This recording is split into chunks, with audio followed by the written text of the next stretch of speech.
নমস্কার বন্ধুরা, পিঙ্কি নাহারের দরবারে আরেকটি নতুন পর্বে আপনাদের সকলকে স্বাগত জানাই।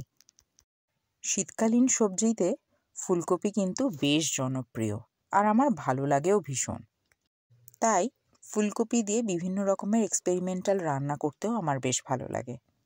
তবে সবসময় যে সেটা ভালো হয় তা না, তবে আজকের রান্নাটা একেবারে অনবদ্য ছিল। রুটি বা পরোটার সাথে তো একেবারেই জমে যাবে। দেরি না করে বরং দেখে নেওয়া যাক আজকের রেসিপিটি। এর জন্য প্রথমে 1 টেবিল চামচের মতো চারমগজ আর 8-10টার মতো কাজু আমি একটু বেটে নেব। তবে বেটে নেওয়ার একটা ট্রিক্স বলি। প্রথমে এগুলোকে জল না দিয়েই একটু ভালো করে মিক্সিতে ঘুরিয়ে নেব। নিয়ে দেখবেন একেবারে গুঁড়ো হয়ে গেছে।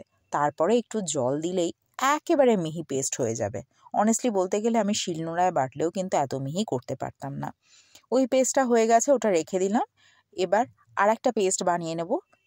এর জন্য আমি 1 ইঞ্চির মতো আদা, একটা বড় সাইজের টমেটো আর যেরকম ঝাল খাবেন ঝাল, একটা পেস্ট বানিয়ে নেব।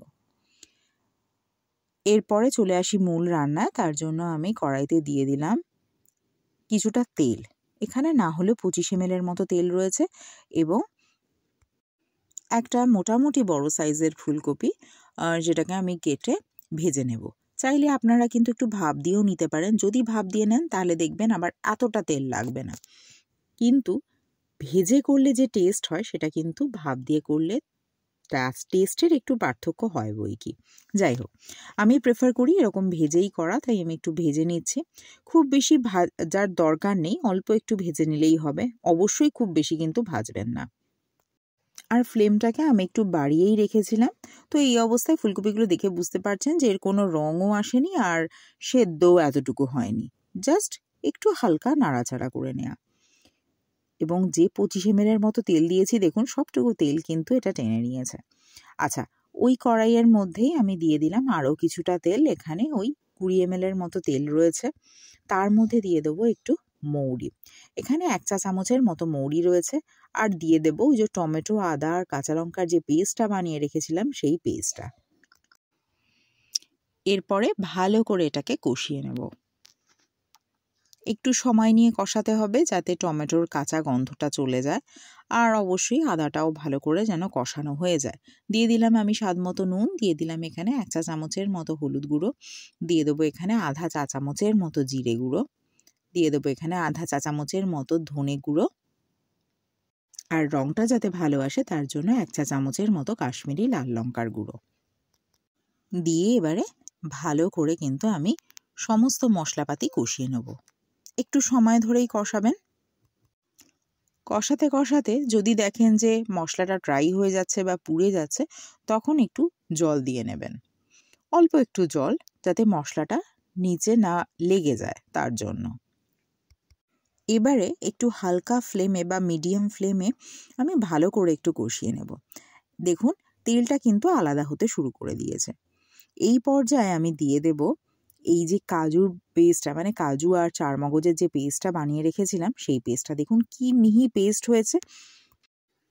আসলে এখন অনেক উন্নত রকমের মিক্সি এসে গেছে, যার ফলে হয়তো মিহি পেস্ট হয়, কিন্তু আমি যে মিক্সিটা ব্যবহার করি সেটা অনেক পুরনো, তো এত ভালো করে পেস্ট কিন্তু হয় না। তাই যাদের এরকম পুরনো মিক্সি তারা যদি এই ট্রিক্সটা ফলো করেন যে প্রথমে শুকনোটাকে শুকনোভাবেই একটু ঘুরিয়ে নেন বা একটু পাউডারের মতো করে নেন, তারপরে জল দিয়ে দিলে দেখবেন খুব ভালো মিহি পেস্ট হয়ে যাবে। আচ্ছা, মাঝখানে দেখলেন তো আমি একটু জল দিয়ে দিয়েছিলাম। যেহেতু কাজু রয়েছে, এইটা কিন্তু নিচে লেগে যায় খুব তাড়াতাড়ি, তাই ওটা খেয়াল রাখার জন্য বা ওটাকে মেনটেন করার জন্য আমি একটু জল দিয়ে দিয়েছি। এরপরে ভালো করে আবার ফুলকপিটা দিয়ে, ভাজা ফুলকপিটা দিয়ে এবার ভালো করে নাড়াচাড়া করে নেব বা কষিয়ে নেব। এই রান্নাটা রুটি বা পরোটার সাথে এত দারুণ লাগে, না খেলে কিন্তু বিশ্বাস করতে পারবেন না। এই রান্নাটা আমার এক্সপেরিমেন্টাল রান্নার মধ্যে কিন্তু একটা, এবং এটা বেশ জনপ্রিয়তা পেয়েছে কিন্তু আমার পরিবারে।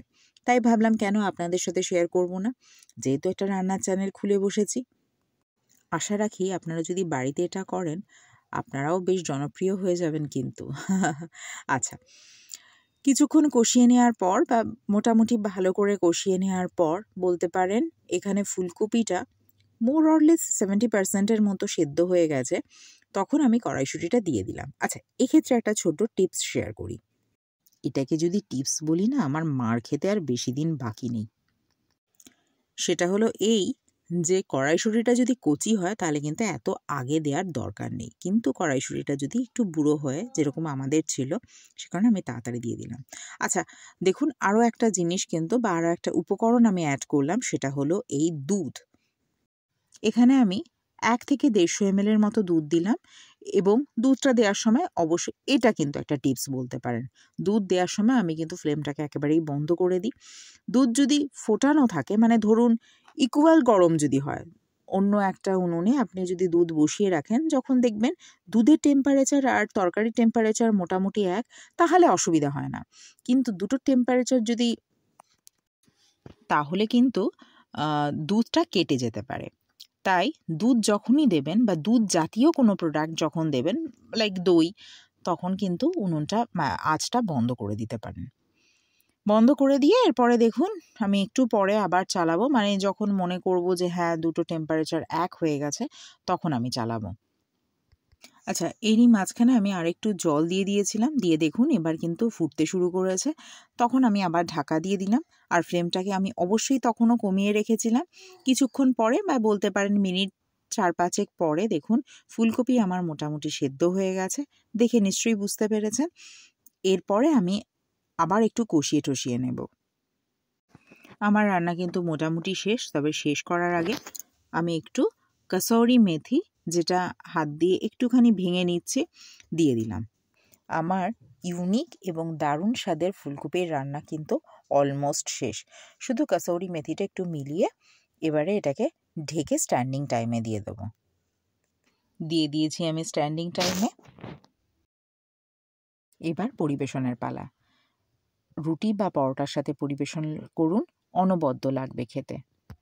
আমার আজকের রান্নাটা যদি আপনাদের ভালো লেগে থাকে, তাহলে একটা লাইক করতে কিন্তু ভুলবেন না।